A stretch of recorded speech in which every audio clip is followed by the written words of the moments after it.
You don't get to where you are now, having a podcast. You just recently launched a book and you are very successful in your career as an entrepreneur without challenging those thoughts and those limiting beliefs. So how do you challenge those, not only about yourself but about the world? How do you change that Mm. lens?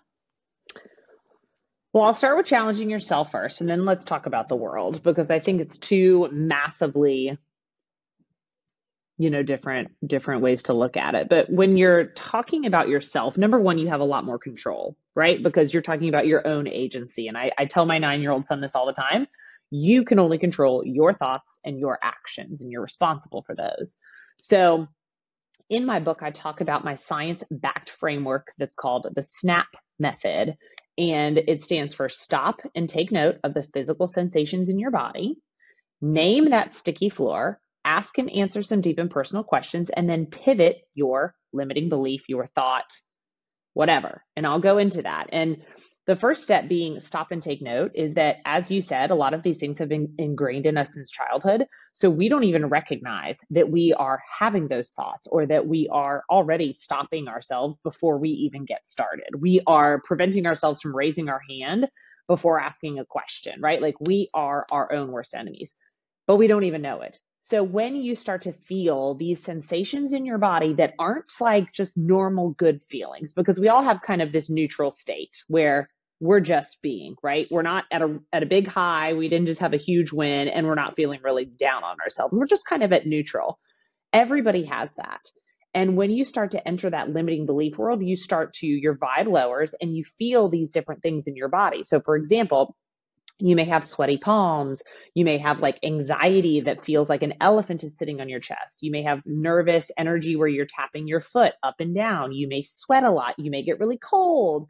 There's a ton of different physical sensations that come with this, but your body is trying to tell you, hey, something is up, something is triggering you. Pay attention. So once you notice those physical sensations of like, wow, this is really giving me a lot of anxiety right now, then you can move to naming that sticky floor. Okay, why do I feel this anxiety? And then you start to dig into that of like, okay, I'm feeling like an imposter. Maybe you have imposter syndrome. Maybe you aren't applying for a job because you don't meet 100% of the criteria. You're dealing with perfectionism. Maybe you're worrying about what other people would think, right? I like to call that FOPO, the fear of other people's opinions. And so it's all of that. And so when you name that sticky floor, Daniel, you can start to take agency back over, right? You start to reclaim power because, as my old mentor once said, you can't unring the bell. Once you've made note and you've like said, wow, I'm really struggling with that right now, you have that agency. And that's where you move to asking and answering some really deep and pivotal questions about whatever's going on. And my favorite two questions are, is this thought helpful? And is this thought true?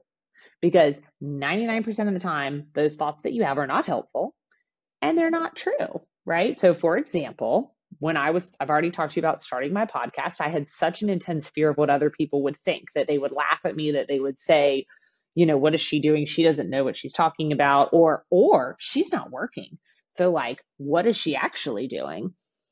And the first thought was, is this thought helpful? Number one, absolutely not. What do those thoughts do for me besides keep me stuck? Nothing.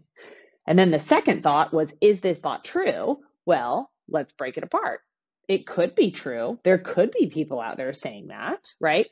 But there are also 8.3 billion people in the world. Are all 8.3 billion people going to say that? Absolutely not. So then it's kind of rationalizing with yourself. And that's when we move to the pivot, which is simply your reframe. How are you going to look at this differently? So then that's where I would take that. Yeah, there might be some people out there who do say those things, but there also might be 3 times as many people who love my message and who connect with my podcast and who find value in it. And which is more powerful for me? Those few people, those few haters, or the people whose lives I'm changing? And so when you pick that pivot and you pick that reframe, you are taking the power over your sticky floor. And here's the thing, before like we get into anything else or move on, like this is not a one and done. I've solved all the world's problems with a simple snap method and now no one suffers from imposter syndrome anymore, right? Those sticky floors will continue to bubble up in your life as you take yourself out of your comfort zone, which, Daniel, we're growth-minded people. We're doing that all the time, right? And so you constantly have to stretch yourself to walk yourself through that method.